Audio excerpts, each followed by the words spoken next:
Jalen Hurts and the higher-ups and the Knights of the Round Table, run by Howie Roseman, doesn't feel that guy deserves or needs any reps, I don't get that dynamic. Mahomes doesn't really need him. Hurts needs him. New system, new coordinator. But hey, it's just Patrick Mahomes. Some will go like this. Well, Sills, it's work. Well, you know what? Got a little bone to pick with that because at the end of the day, not really. Mahomes is working on his third NFL championship in a row and his fourth total. I don't know, man. I mean, again, old man, get off my lawn? Sure. But old man, get off my lawn works in Kansas City. With that, we say this. Big Sills. We are going to go over a lot what the players said over the weekend. We're also going to talk about Vic Fangio. God, I love that guy. I absolutely love that guy and the way he talks, and he does not talk like a media person, which is fantastic. When you listen to Vic Fangio talking about a player, let's just say like Nakobe Dean, this guy's not throwing rainbows and butterflies at that guy. Go back and listen to the interview that he did over the weekend. But yet, if you read some articles, because you know why? Certain people who covered the team want to be right instead of what's right. So again, listen to Vic. We're going to talk all about this. Hey, one thing is definitely evident. Listening to the players and listening to the coaching staff, there is no question about it. They're going to throw the ball a ton. Hey, I'm sorry to bring this in here, but there's not a chance in hell Saquon Barkley's rushing for 1,500 yards. If that guy gains 1,000 yards or 1,100 yards, I would be shocked. They are going to throw the ball a ton, and he's going to get the ball a ton in checkdowns. It would not surprise me if Saquon Barkley has 60 catches this year. It would not surprise me. It just would not surprise me. Now, that's a huge impact. That's a huge impact. Listen to Barkley even talking. He says that that's going to become a major part of the game. Yo, Sills, if Nakobe Dean does pan out, you want blue cheese or ranch on your Buffalo Crow wings? How in the world would you take 2 weeks of that guy's shitty career so far in Philly and sprinkle Crow on it when he's done dick? Let's see him get through a game. Dan was wrong about Dean. Listen, hey, remember these quotes. Let's put it up here. Let me put them up. Anyone else? Dean's going to have a what year? I'll show you guys something. Go ahead. Okay? Who else wants to put up there that Nakobe Dean's going to be a Pro Bowler or something, whatever? Okay? Go ahead. I would like to put it up. Every single one of you. Here we go. Steve, Nakobe, Defensive Player of the Year. Listen to this. Well, nobody on the Eagles needs live reps except, hey, get this. Nobody on the Eagles needs live reps, but Kansas City does. Even Travis Kelce played, but not the 1-7 Eagles. Not the 1-7 Eagles. Oh, okay. Oh, my God. They're going to throw the ball a lot, though. Okay? They are going to throw the ball a lot. But I'll say it one more time to you. He's not going to rush for 1,500 yards. Not happening. Be about 1,100 yards. His impact is clearly going to be in that passing game. Okay? Hey, Niner all day. Look at these Nakobe D guys going against 2s and 3s and a shitty Patriots team. You got to be kidding me. Guys, do me a favor. Please hit the like button. You can only get this shit here. Okay? I disagree, Sills. I believe more run plays and checkdowns. No way. No way. Listening to the players talk? No way. It's going to be a ton of running. What's up, Big Sills? I noticed that the Eagles is the only team that didn't play their offensive starters 2 weeks in a row, too. And the Chiefs play their guys every single week. They're even talking of playing Mahomes in the final exhibition game. Because he wants to be ready for Baltimore on Thursday night for the league opener. But not the Eagles. They're ready to roll, man. Oh, my God. Yes, sir, baby.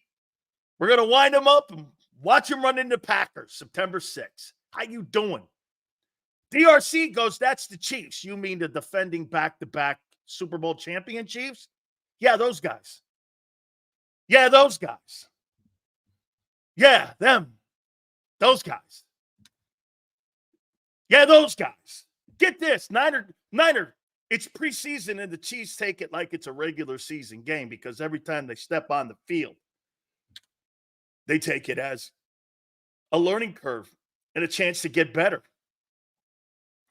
Hey, absolutely, JM. We're totally going to do that here in a minute.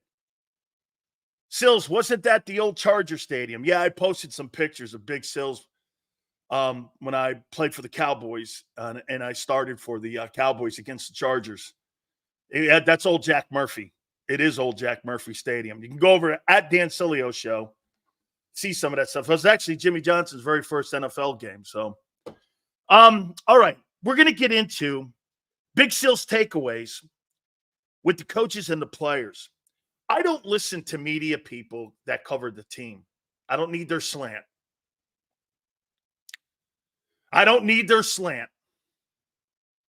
All I need is to listen to the players. That's where I get my intel from. Big Sills broke this over the weekend. The Pittsburgh Steelers. Xander, you brought this up. I believe during minicamp. Xander brought this up. Hey, the general manager of the Pittsburgh Steelers and Howie Roseman have had a conversation about a potential trade with Darius Slay to Pittsburgh. I don't believe it'll happen, but Pittsburgh has reached out to the Eagles wanting to know the availability of Darius Slay. Now, I talked to two people on the staff that you guys know I know very well, known them for 40 years. It's true. However, that doesn't mean deals get done. It's just inquiring about an opportunity. I can't believe Vic would go that young back there. Minnesota also, Bradbury. There is a conversation that Minnesota has some interest. However, over the weekend, they gave Stephon Gilmore $10 million on a one-year deal to go to Minnesota. So I think that was out. It came down between Bradbury and Gilmore, and the Vikings ended up paying more for Gilmore. He's a better player. Actually, Stephon Gilmore is a better player than Slay. So, I mean, he's going to the Hall of Fame. Had a pretty good year last year, too, and I can't believe the Cowboys did not bring him back. So, Bradbury's chances of going to Minnesota, in my opinion, are out. Hey, DRC thinks that Darius Slay's a better player than the former Defensive Player of the Year. Okay, DRC. Sure. All right. Yeah. How many DBs can you name that have won Defensive Player of the Year in the National Football League? How many? How many in the last 10, 15 years can you name me? He's one of them. Okay?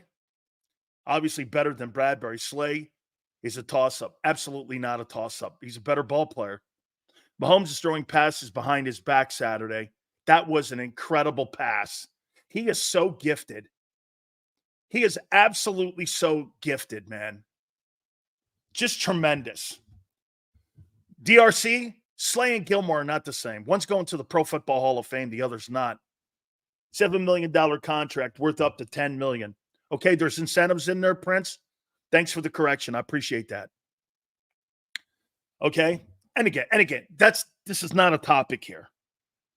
So I'll do the coaches second with Sirianni and Vic Fangio. Let's do the players.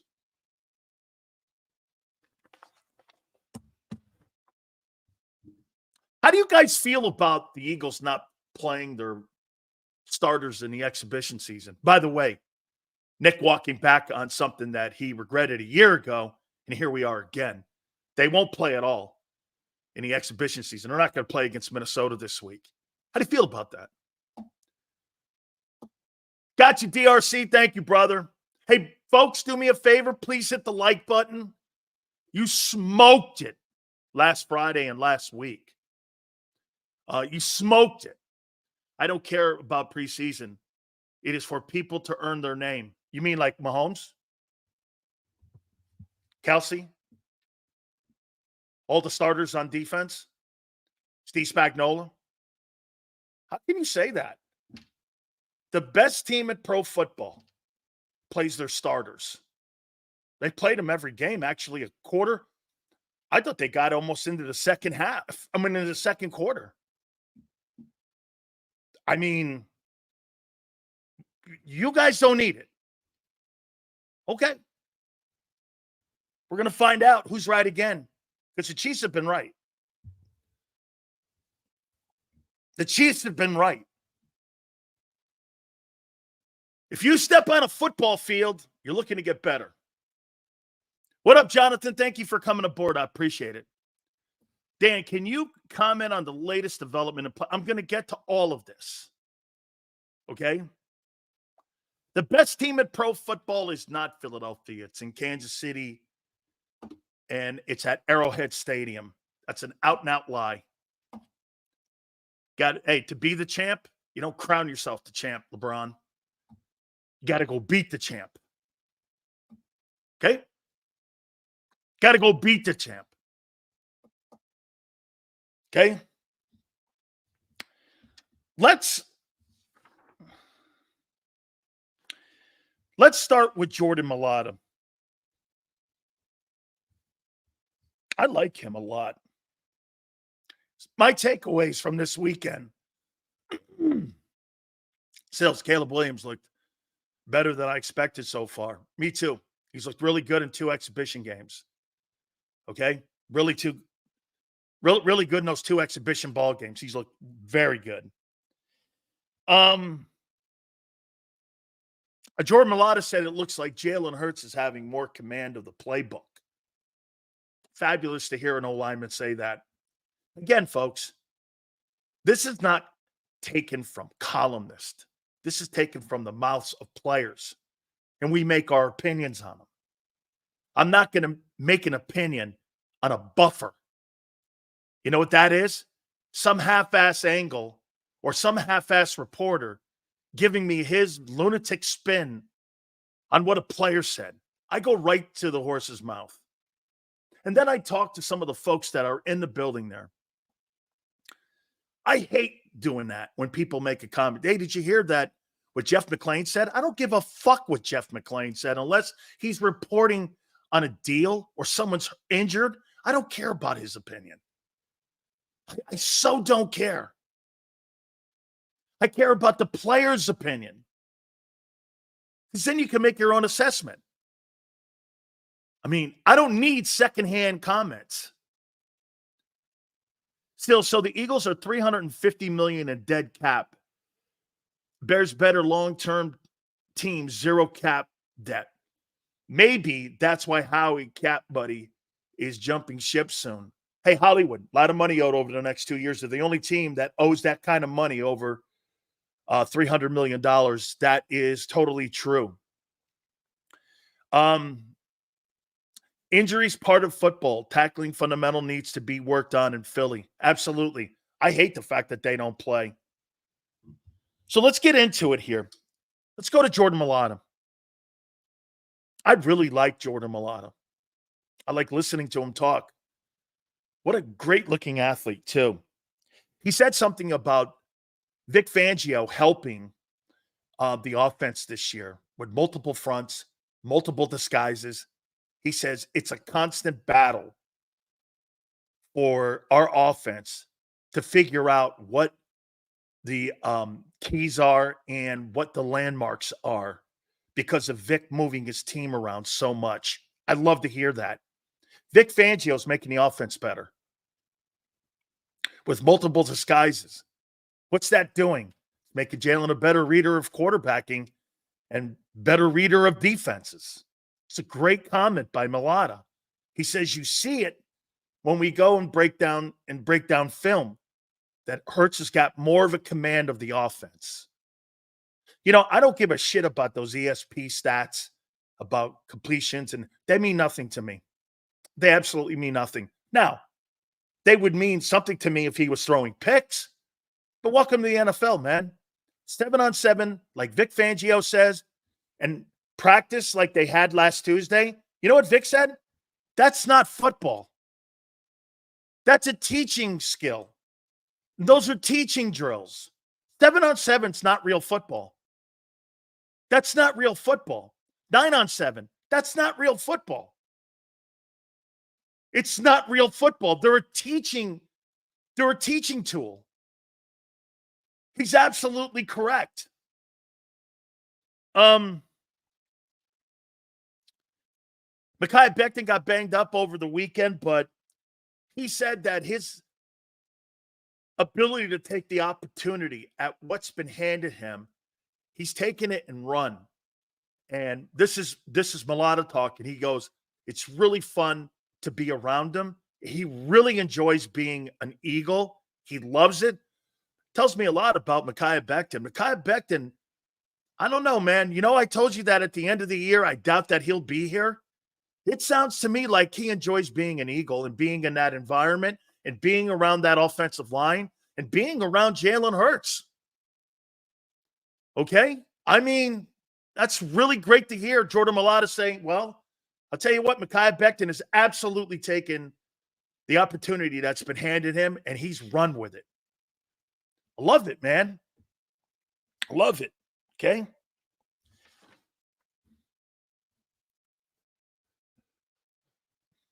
He brought up Devin White.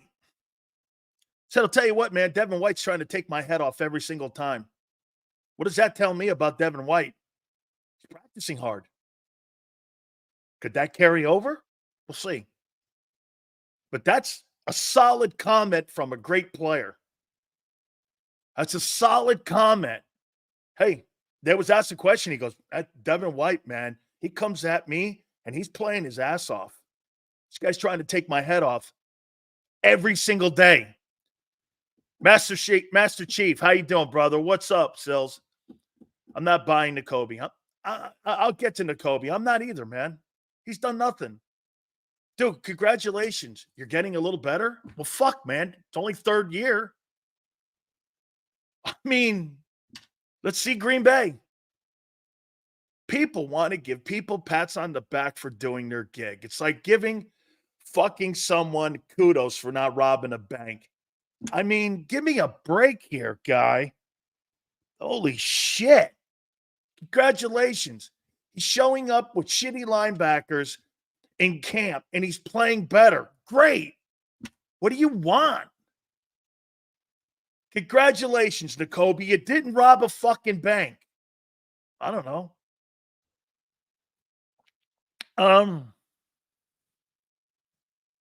He said that Vic's defenses are very difficult to try to figure out because there's so much post-snap movement. It's great. Great to hear. Absolutely great to hear. Health was Dean's problem, Prince says. No, I think playing is. False reads, false steps, can't cover tight ends and backs out of the backfield. I've yet to see that. Health is just the second part of that. Dude, you're crazy. Name me one moment in a football game where you said that guy looked good. Prince, I'm waiting. You're going into your third year. I can't name you one time that that guy looked good. I can't tell you one time. And you're going to tell me, so if preseason doesn't mean shit, but I guess it means for Nakobe it does, right? Okay? Right?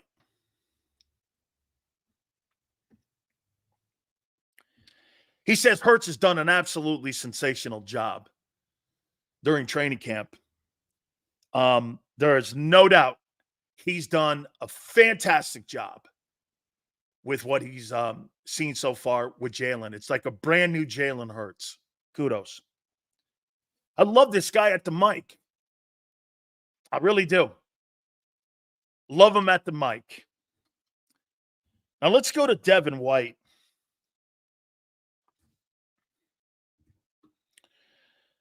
I think this guy's a bullshit artist, but hey, just me. I think he talks a lot. I think he's got a lot of ability, but I think he has a lot of demons inside his head that stops him from being exceptionally great.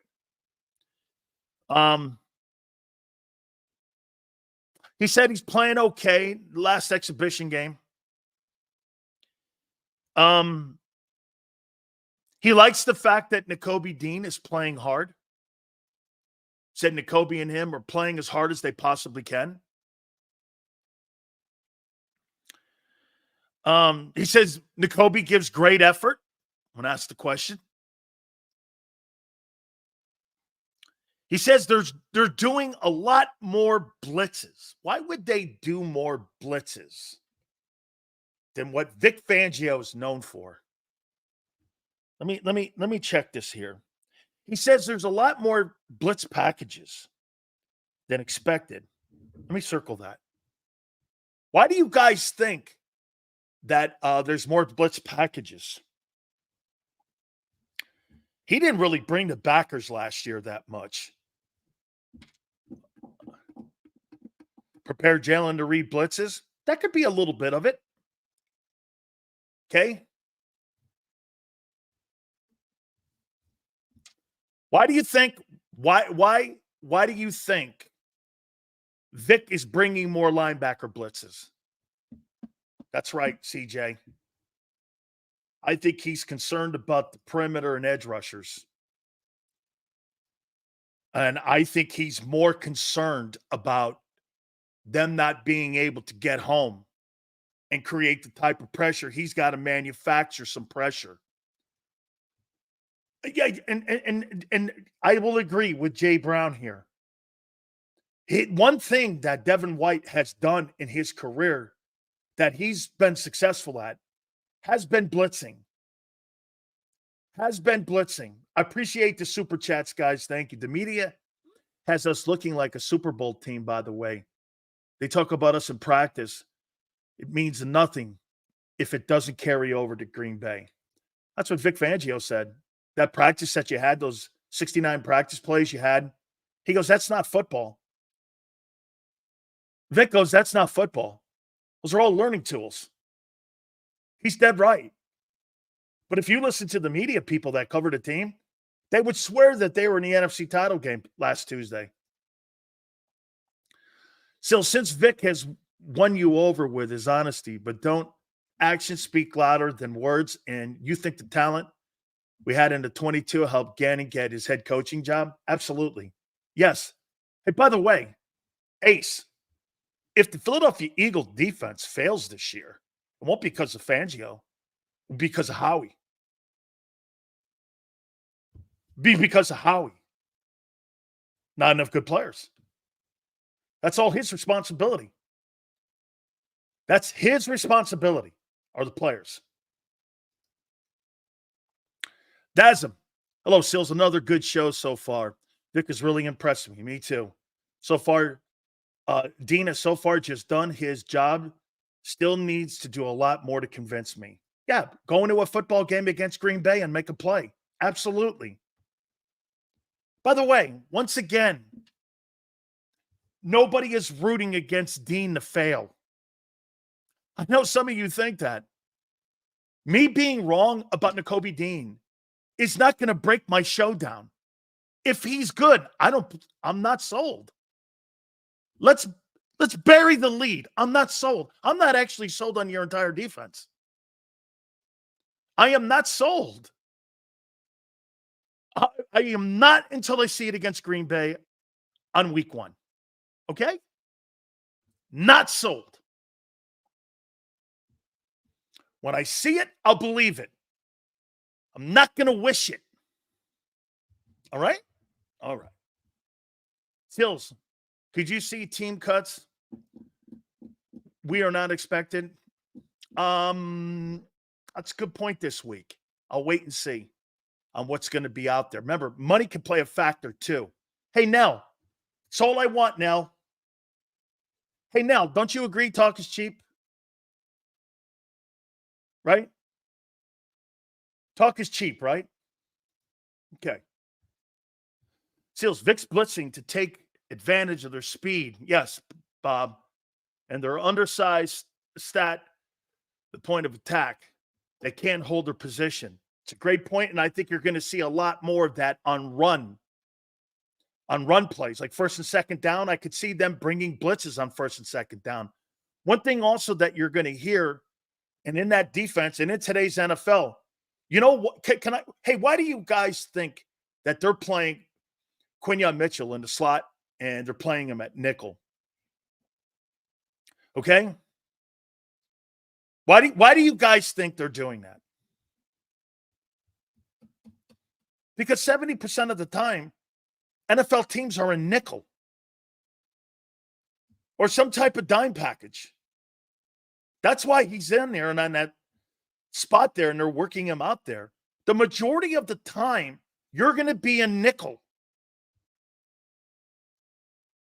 Okay? I mean, that's why they want him on the field. Guys, please hit the like button.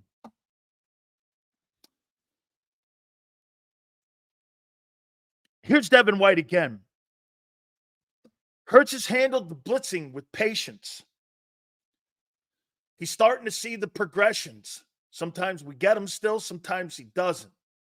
But what Vic does is post-snap. Remember what I tried to explain to you last week about the high 2? Okay? 2 deep safeties. It's post-snap movement that's going to confuse a lot of teams that Fangio's going to try to outsmart you too. Besides outplay you. So he said that the blitzes that they're bringing on Hurts, he's absolutely seeing them more. Great. Fly Parks goes, where's DeJean going to be? We'll talk a little bit when we get to Vic Fangio because what did he get over the weekend? 2 practices, 26 reps. He's weeks away from playing. I mean, he's not even, he was in 7-on-7. That's not real football. Gets 7 snaps.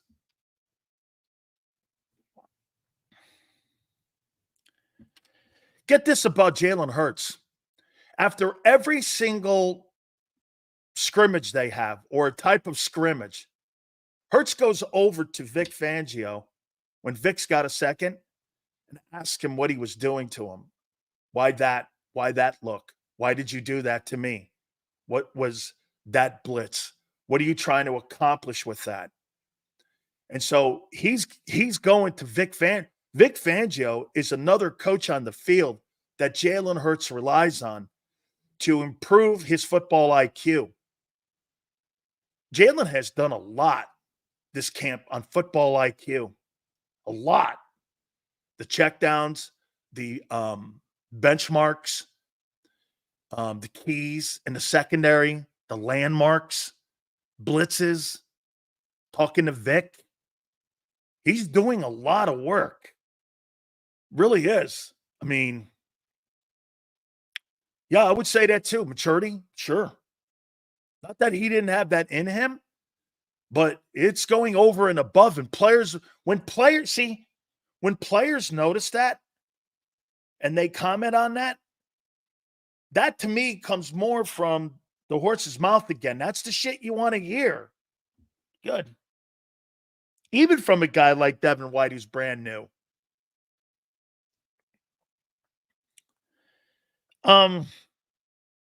He thought Hurts was injured a year ago. A lot of you guys believe that. Maybe so. Can't stand Sills. Can't not watch the show. Seems like 3 years now. Good job. Thanks for coming by and thanks for the super chat.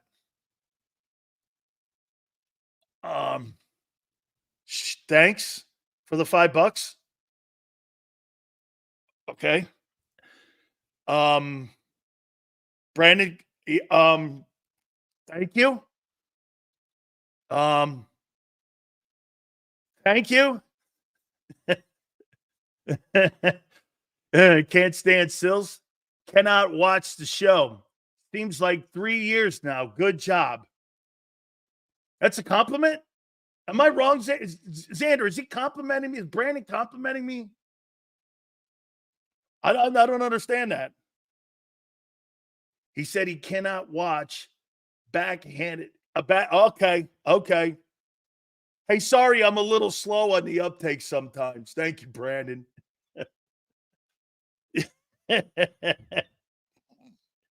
Sorry, man. CTE hits to the head. Okay. Sure, all right. No problem. Let me move on. He said Jalen Carter's going to have a spectacular year. I do too, man. Hey, you guys want to get some insight about Jalen Carter and what Clint Hurts said? No. No.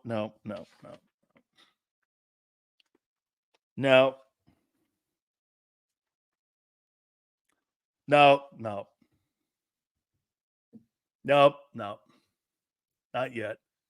Why is Buffalo building a new stadium across the street from a pretty good stadium? Ralph Wilson is a really great stadium. I've played in that thing. Okay, I really have. Fangio said Carter does not remind him of anybody. I'm talking about Clint Hurt, the D-line coach. He goes like this to me, man. He goes, "What I heard you on your show." And he goes, "You really think he looks like Jerome?" I go, "Yeah. He's bigger, though." Jerome was 6'2" and a half. This kid's like 6'4" and a half. He's heavier. I think he's more, I don't know if he's more athletic. I think he's stronger.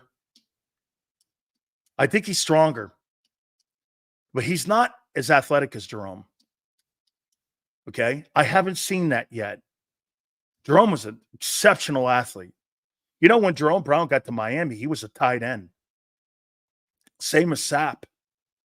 See, hey, that's what we did at UM.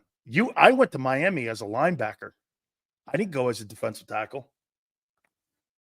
I was more of like a linebacker. Or when I went to college, I was a linebacker that they moved me because I ran 4.8s. At Miami, a linebacker running a 4.8's not making the team. That's not making the team. When you run a 4.8 at UM, you're not making the team. You got guys like Ray Lewis down there running 4.5s, 4.45s. That's not going to make it. You're talking John Randall? That's right. Jack's right. See what Jack just said? I think that Jerome's feet are better.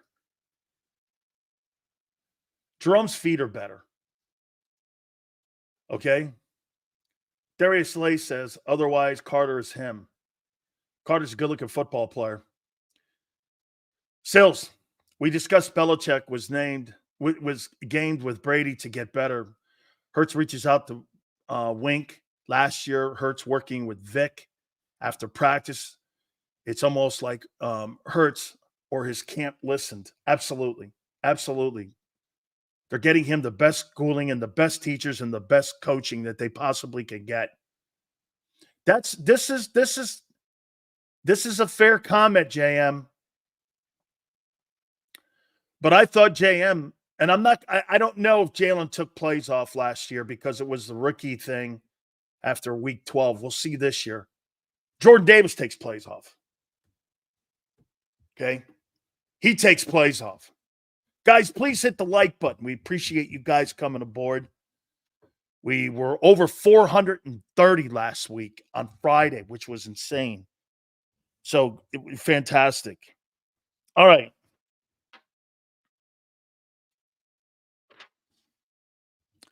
Let's go to Nakobe Dean, who spoke over the weekend.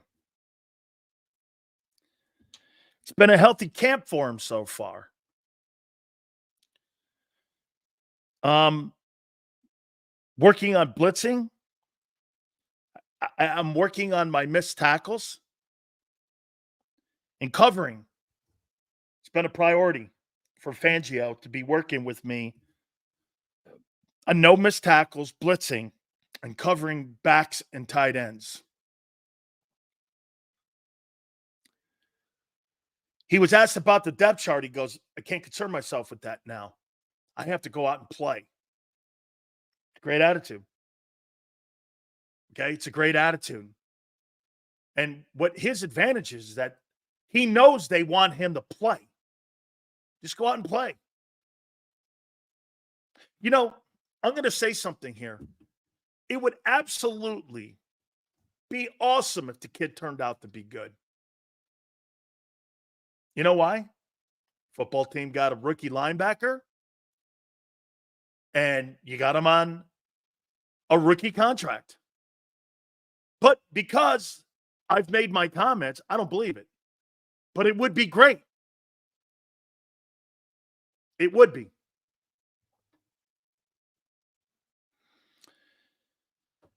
He loves Vic's scheme. Okay? We'll find out. Because Vic's scheme leaves you uncovered a lot, which means you have to take on offensive guards. We shall see how much you love it.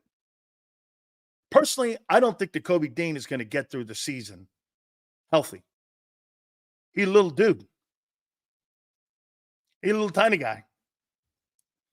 Big guys get beat up by little guys all the time. I don't believe it. We'll see.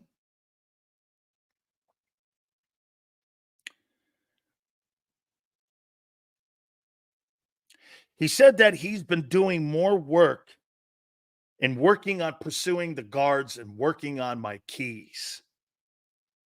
I tell you what, the articles that I read about Nakobe Dean are jokes. Huss, much of the stuff that they're covering isn't football. Now, I think he's not played poorly in these exhibition games. Those are quality reps. I'm not dismissing those. No way. Okay? No way am I dismissing that. I don't give a shit about the Tuesday practice. Because wait till I talk how Vic talks. Vic Fangio could do my show because he talks exactly the same way I do when he's at his press conference. It's funny when I hear Vic, this is kind of how I think. I mean, he could theoretically do my show.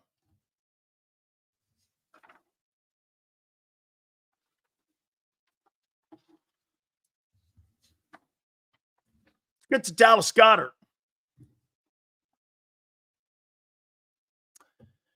Dallas.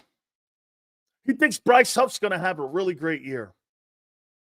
That's refreshing to hear because he's the only guy I've heard bring up his name. He says, I love the practices. They're long, though, but we're working exceptionally hard. It's very competitive. It starts up front.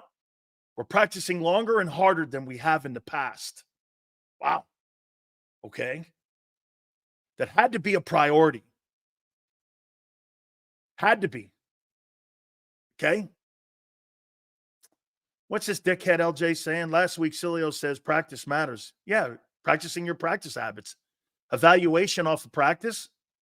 Come on, dude. You don't make the team going and running over bags 7-on-7 and 9-on-7 drills. You make them by making plays.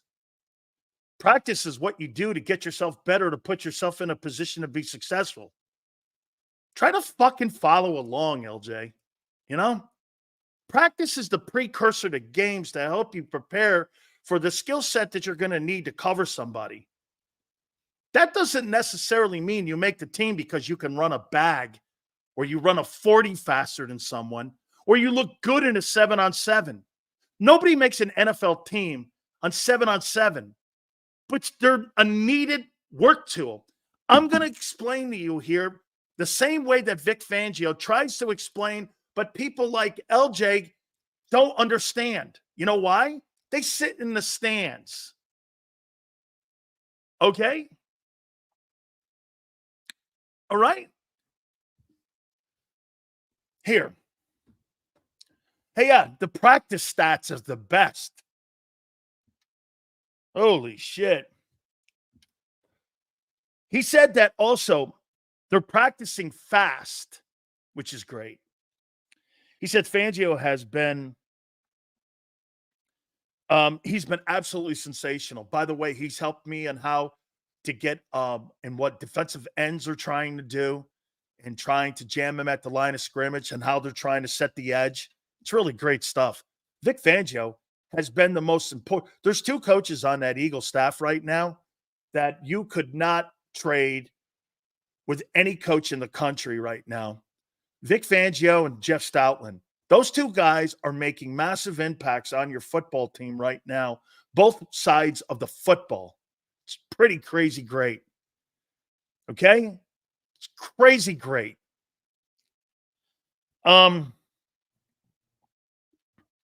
Good stuff here. Let's go to Saquon Barkley. He said that he's been absolutely surprised with the strength of Kenny Gainwell and how good Kenny Gainwell has been in camp. He's played his ass off. He also said that Shipley won't shut up, which is a good thing. Constantly wanting to get better. Dude, I can't tell you how important that is. When you have a guy like Saquon Barkley in the building and you can reach over to him. I posted a picture of me and Ed Too Tall Jones. You know how cool it was to play next to Too Tall and to ask him questions on all the shit that he had seen in his career and how he played a 2 technique or a 3 technique or a 5 technique? I mean, the level of experience and conversation that you get when you talk to people like that, okay, is incredible. With the amount of knowledge they have. You know, they take what they're taught and they apply it to their craft. So anytime you have a guy like Barkley in the backfield like that can help you. He says that he's worked even harder in pass protection. And he's obviously the best pass protecting back. Remember what I told you when you acquired him? I thought he was really good in New York. But supposedly he's getting even better. And the coaches really love what they're seeing with him when it comes to pass protection. He said one of the things that he struggled early in his career in New York was pass probe. But he's definitely improving that angle and part of his football game. One of the most important parts of that game will be if Barkley can protect Jalen Hurts on blitzes. It's going to be important that he's back there. I doubt you will ever see Saquon Barkley not on the field on 3rd down, especially if they go max protection. Get this. Here's why I opened the show by saying, and this is Barkley talking. This is why I'm saying this about your team this year. You're not going to run the ball a lot. Saquon Barkley said they run more checkdowns. And you know why? Hey, and do you know why Jalen Hurts hasn't thrown an interception? Because the most of the 70% of the passes are checkdowns. Good.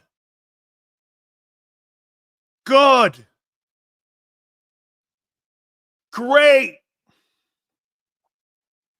Awesome. Okay? Awesome.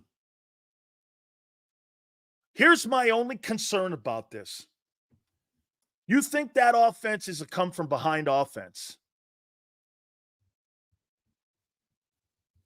You get 14 points up on them. Can they throw themselves out of trouble? I don't know about that yet. I don't know about that. They haven't displayed a comeback ability last year.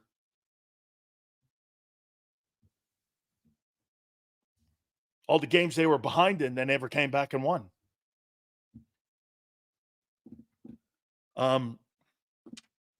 You get 14 points on them. It was last year with shitty coaching. Same players. Okay? I believe there's something to that, Prince. I'm not saying you're wrong.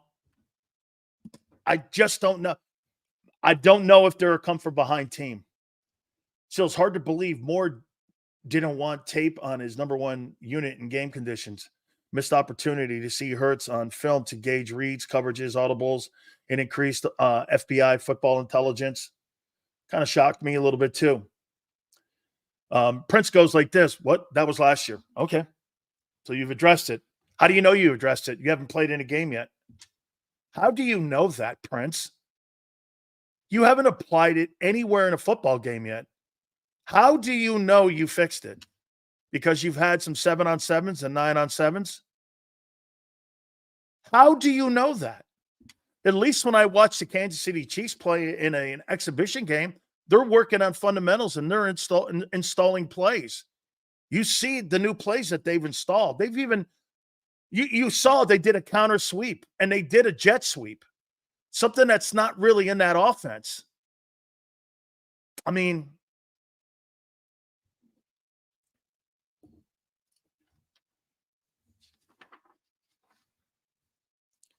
here's Barkley again.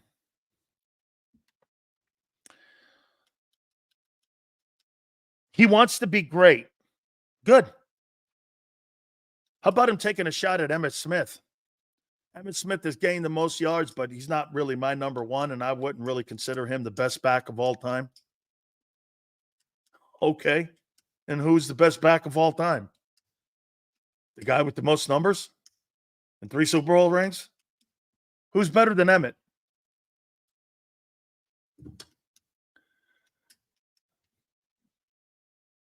Oh, okay. Barry's better than Emmitt. Well, not in the record books, he's not. Peyton's not either. Not in the record books. And he's got 3 rings. It's not just that he ran the ball. Barry just ran the ball. They didn't win.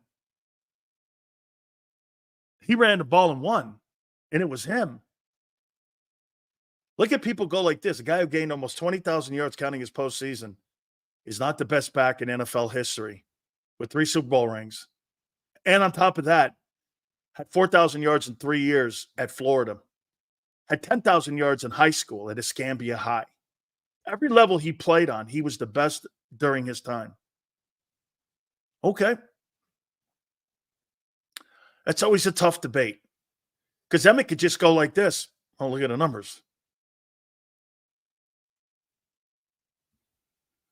That team was stacked. The team was stacked with talent. Funny. Team didn't win until Emmitt showed up. Same O-line was there forever. That same O-line was there under Tom Landry, JM. They won 4 games, Landry's last year. I was there. Tune was there. Nate was there. Crawford Kerr was there. Tom Rafferty was there. Kevin Gogan was there. They won 4 games. Emmitt showed up. Cowboys changed the game. They even had Herschel Walker and won 4 games. Emmitt showed up. They won Super Bowls. I mean, everyone's always like, had the greatest O-line. Well, those are Tom Landry's guys. They weren't Jimmy's guys. How come they weren't good under Landry? Okay.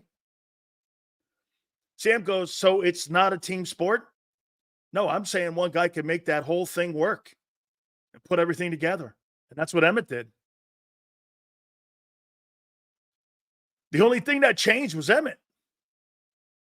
Eric Williams wasn't there yet. He wasn't there yet. That offensive line was all there intact. Kevin Gogan, Crawford Kerr, and when Emmett got there, then the next year Eric Williams came. Dude, do you ever remember Emmitt Smith having a minus yardage play in his career? I don't ever remember that. I don't ever remember. Ever remember. Okay? Hey, tell me this. One thing is for sure. Well, I was there, Prince. I saw it personally. I was there.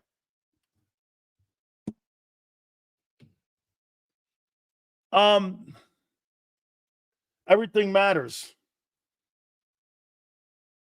Goes like this. Yeah, right. I'll read that there in a second here. Let's see here. He said, yeah, right. All right, well. Cowboy D-line. Ed Jones, Mark Whalen, Dan Sileo, Jim Jeffcoat. What do you mean, yeah, right?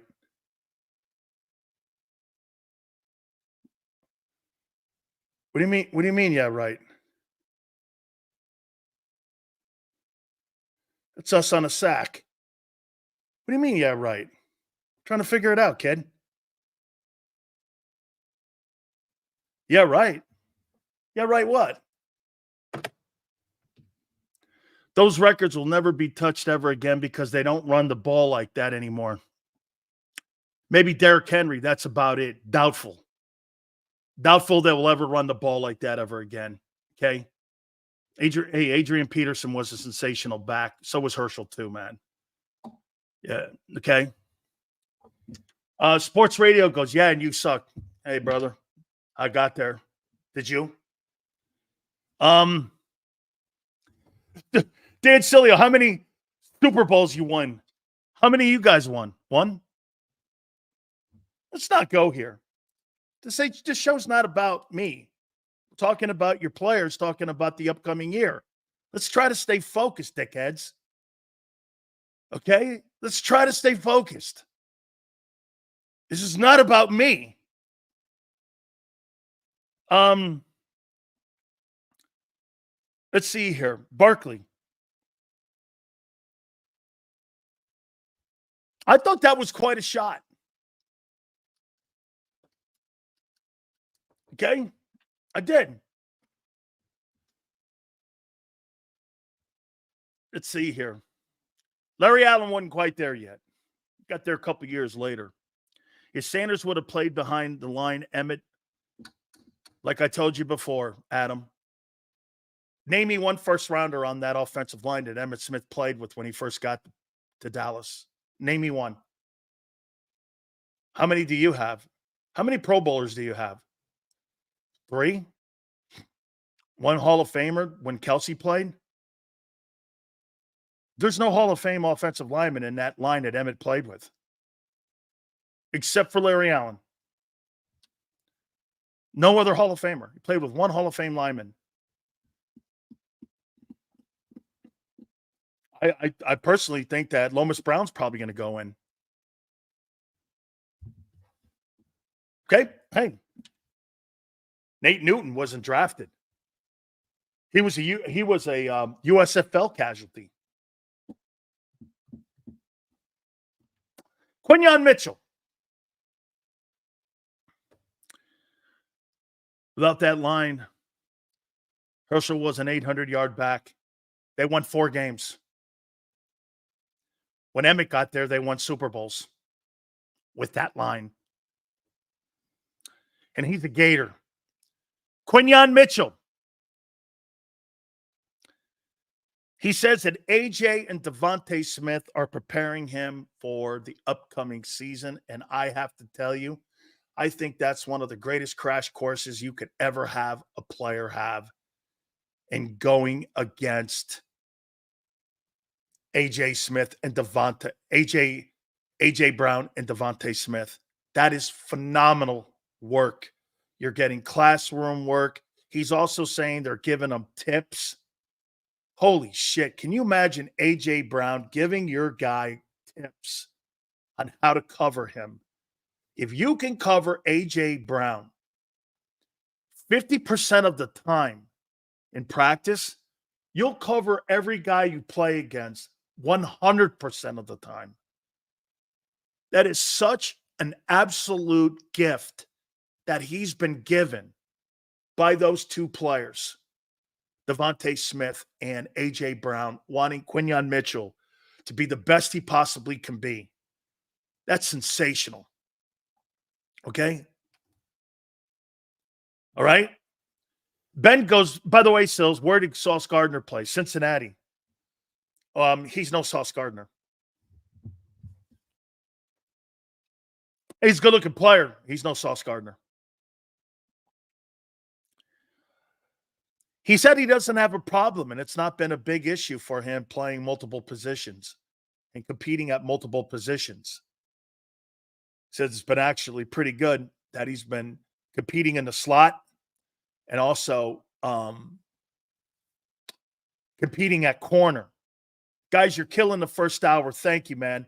Please hit the like button. 115, you're killing it. Mr. International, Brian Westbrook was super underrated. I'll make this point to you, Mr. International. Brian Westbrook's probably one of my favorite Eagles in the last 25 years. Brian Dawkins and him. In the last 25 years, and I would throw Fletcher Cox in there. Fletcher Cox, Brian Westbrook, and Dawkins. Probably my three favorite Eagles in the last 25 years. I appreciate the super chats, guys. Sills, it's not all about you, true, but it is insane because without your experience in your career, which makes you amazing at what you do, great job. Thank you so much. 34. Most of the time when I talk about my NFL career, it's from a place of failure. What not to do. My issues had nothing to do with talent. My issues had everything to do with my craziness and a lot of other things, me getting sick and all that other shit. I come from a place of failure. Okay? On things I should have did different. Okay? Not from being, you don't go from being on a Pro Bowl ballot your first year to being out of the league in 3.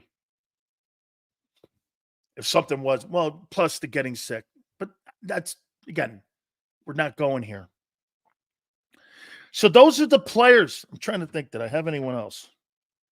No. Now we're going to get to the coaches. Yep. I'm going to go to the coaches here. Brian was underrated. No doubt Shady was a better back. You know what? Westbrook, to me, I just really love Westbrook's style of play. Really loved it. You should have lost weight and switched position, Sills. You would have been a Pro Bowl fullback in the 90s.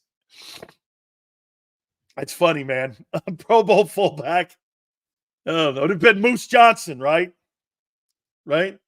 Sills, people tell your opinion doesn't matter because you didn't win a Super Bowl. Makes them no better than Skip Bayless, and those many people despise Skip.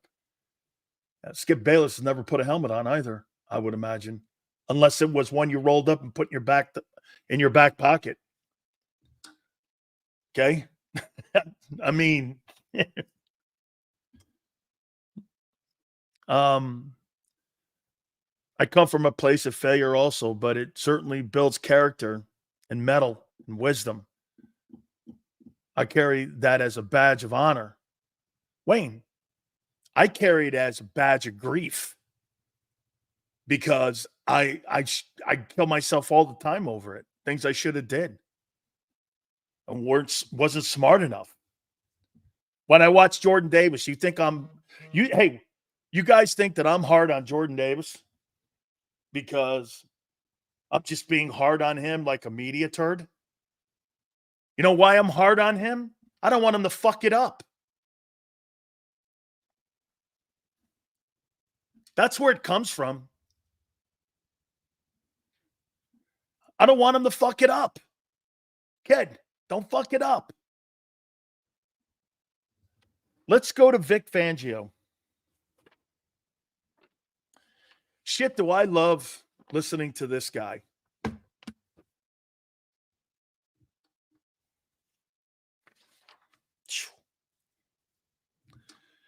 Are you guys ready for the truth? Okay? You guys ready for the truth? And not listening to media people? And listening to Vic? And then we'll make our decision on what he said? Because this is Vic Fangio talking.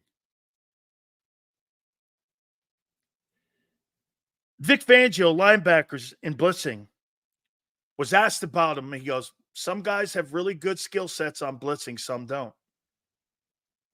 And we're trying to work combinations. That can't be more honest, man. It's some of you guys out there. We need to manufacture some pressure. And if you can't blitz, you ain't going to be on the field in third down, which means this. 70% of the time, you're going to be chewing ice on the sidelines. So if you can't blitz, this is why you're seeing Dean and Devin White out there, because they're showing a propensity to be able to blitz. Okay? It's not about tackle. It's about blitzing.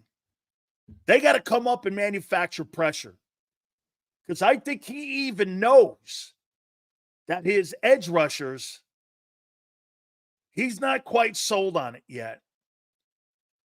Not only that, Sills, we need someone who can be able to contain the quarterback and not allow them to run out of the box.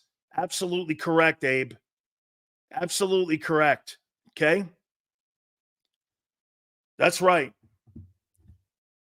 Absolutely true.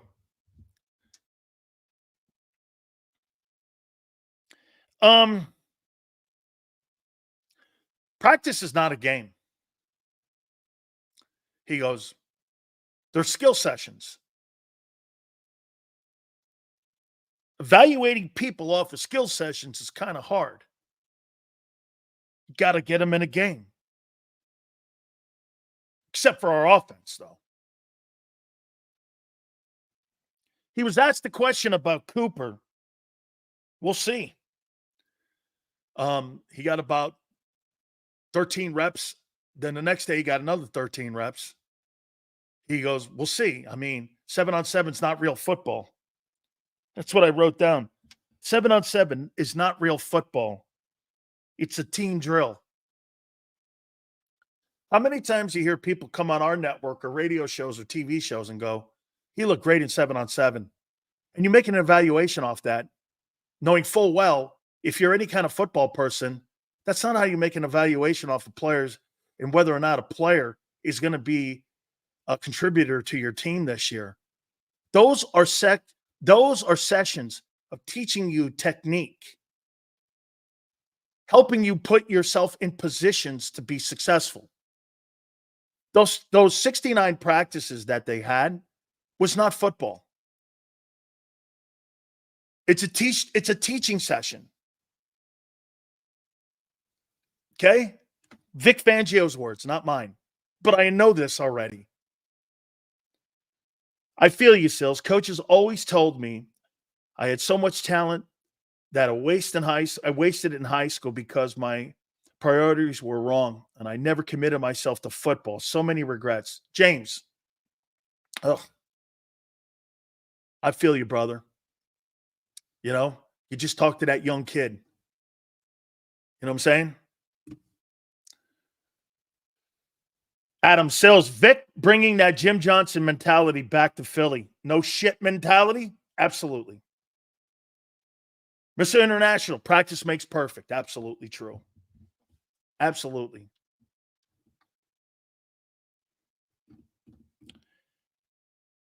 Nakobe Dean, he was asked. He's doing good. has to expand. He's doing good. You listen to some people on our network, or you listen to some people in the newspaper or radio stations, you would swear he's Chuck Bednarik.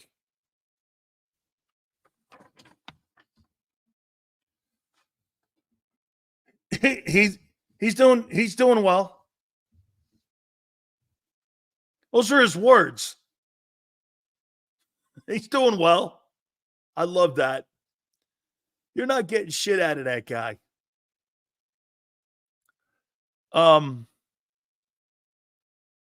This is really something here. You know, somebody asked him about multiple fronts, and he goes, it's just going to depend on what people are throwing at us for that respective week. That's why we're working on multiple fronts. We're working on multiple fronts because teams offer different dynamics. Okay? He was asked if the defense, if he's more optimistic. You know what he said? Xander, Vic Fangio said this. Hey, Vic, are you more optimistic about your defense now? He goes, well, it's not really a question you could ask me right now. You should ask me in week 10.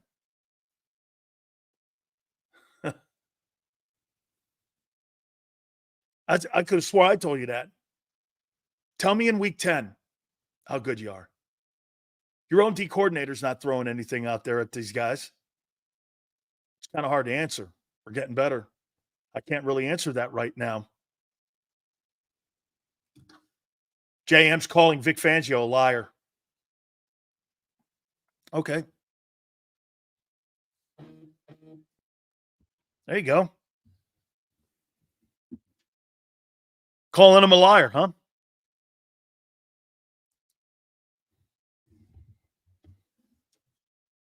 Quinyon Mitchell. We got him in the nickel. We play in the NFL, play 70 to 80% on third down and nickel. Most of the time you're in that. That's why Mitchell's on the field. Okay? He said Eli Ricks is improving.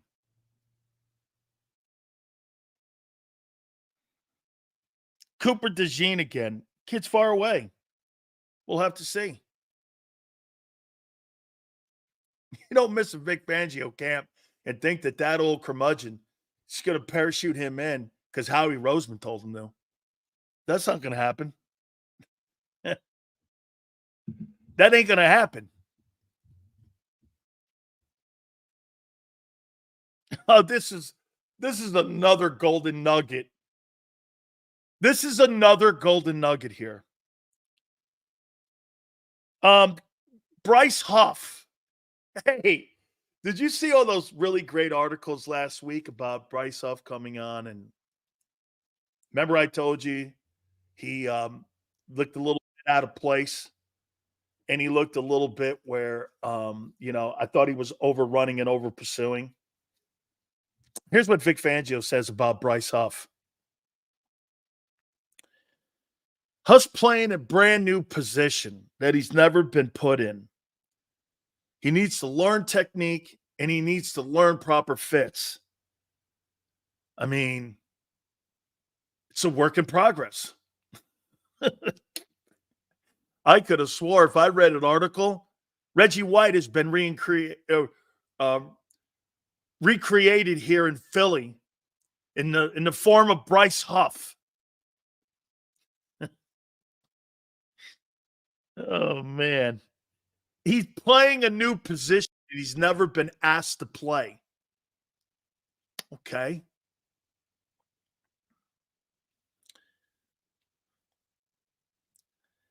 Bradbury at safety. By the way, I have no idea why this guy's on your ball team. I have no idea why he's on your ball team. No idea why he's on your ball team. He goes, he's playing decent at safety, but we'll see. Okay. Is that a Howie plant on the roster right now? Waiting for catastrophe somewhere? Minnesota, I thought, was going to be a great landing spot for him, but then they turned around and they signed Stephon Gilmore.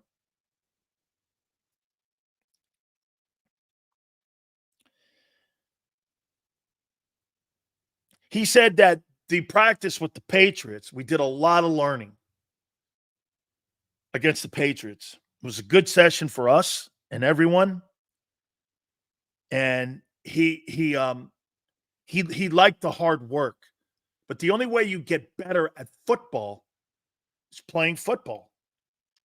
And the other thing that was kind of telling, we really practiced hard last Tuesday, which is uncommon for us.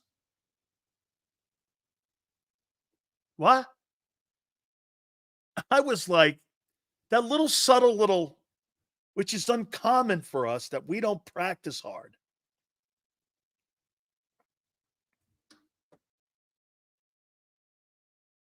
Okay. Thought that was interesting.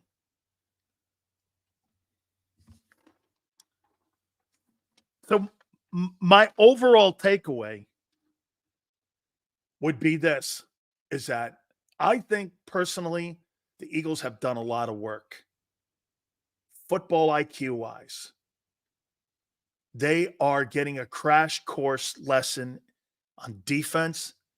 How that is it too much information, multiple fronts, multiple disguise coverages? Do you really have the skilled people back there to run that type of defense to where you have players with that kind of experience? Quinyon Mitchell has no experience. Well, not true. Baltimore and New England, that's the first taste of experience. So that's not true anymore. He got a good taste of it. Now, that's not Belichick's team. That's a Jared Mayo team still. It's NFL experience. I think the young players are getting, by the way, he does not believe that Jeremiah Trotter is a good blitzer. This is why Trotter won't start. Okay? Trotter will not start because right now he's not the best blitzer. Okay? He's not athletic enough to get back there.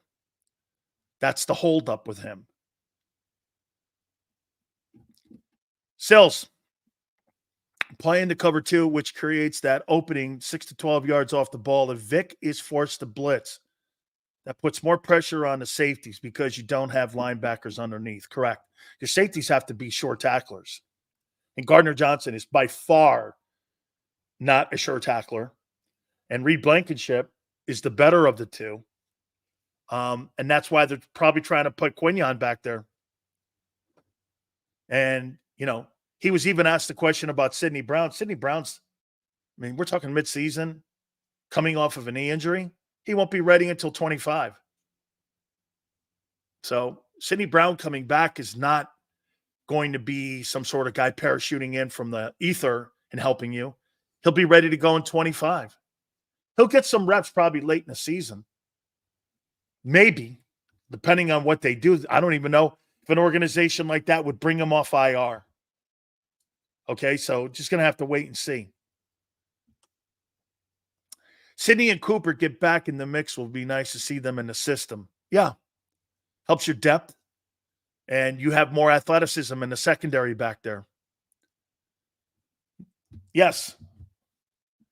He was asked about Brown's tape, which he said he didn't watch. JM, I thought I heard him say he watched a little of it, but not really anything detailed on it. So he's a non-factor in his life right now. He has no idea what the player can or can't do. So we're sitting here 2 weeks out from the start of the season. Sidney Brown is not even on his radar. Guys like Vic Fangio, if you're not out there playing, you're not on the radar. If you're not getting a ton of reps, you're not on the radar. You're just not in the mix to be prepared for September 6th. The only thing that matters right now is health and September 6th. The rest of the shit, Minnesota kind of is going to give the last 6 or 7 players like Anaya Smith. I don't know why he's on the team. Makes no sense. Okay? It just makes no sense. Sills, yes, the coaches are an upgrade, but can they make the right adjustments mid-game? Let's see. No. Umberto, can the players make the right adjustments? I'm convinced you got really good coaches. I am convinced because you're hearing players talk about all the little nuances that have been added to the mix. I could even make this, that Kellen Moore is probably running a more complex offense than anything Shane Steichen ever ran. The RPO offense is not a technically sound offense. What they're going to be asked to do in this offense here, check down, baby.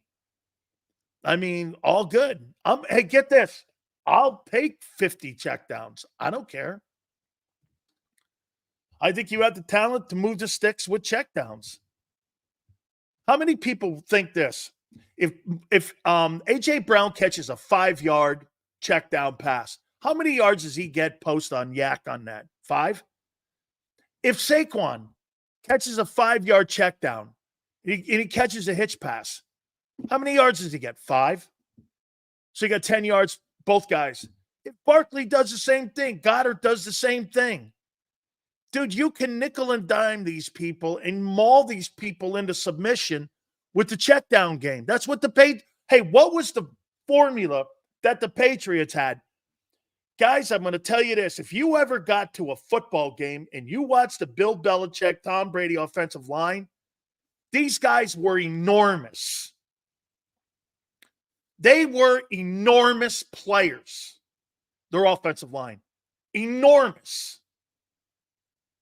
Belichick's mentality was big guys beat up little guys. That's where I got that from. They checked down all day long with those guys. They won 6 Super Bowls doing that shit in New England. They're doing the same shit in Kansas City. Explosion plays are going to come out of your check down more than it's going to come out of your deep passing game. Higher percentage, less shot at turnover. Common sense. This is not that difficult. All right, guys. Guys, where are we in the like list? Xander Krause is going to join us at the bottom of the hour. Gary Cobb is going to join us at 4:30 from Fox 29 in Philadelphia. Where are we on the like list? By the way, the Super Chats have been sensational. I can't thank you guys enough. I'd love to see it. Always the goal is to get over 250. Last week, you guys got over 430 likes. 150 likes. Damn good stuff, guys. Damn good stuff, Mr. International. Guys, do me a favor. Please hit that like button.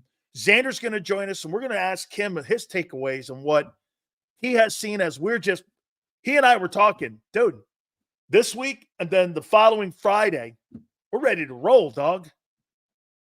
I mean, we're ready to roll here. I mean, no stopping it now.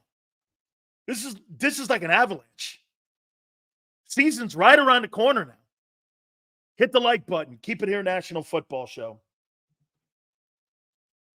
If you missed any of today's show on the JAKIB Media channel, listen to the podcast on your way home. Available on YouTube, Apple, and Spotify.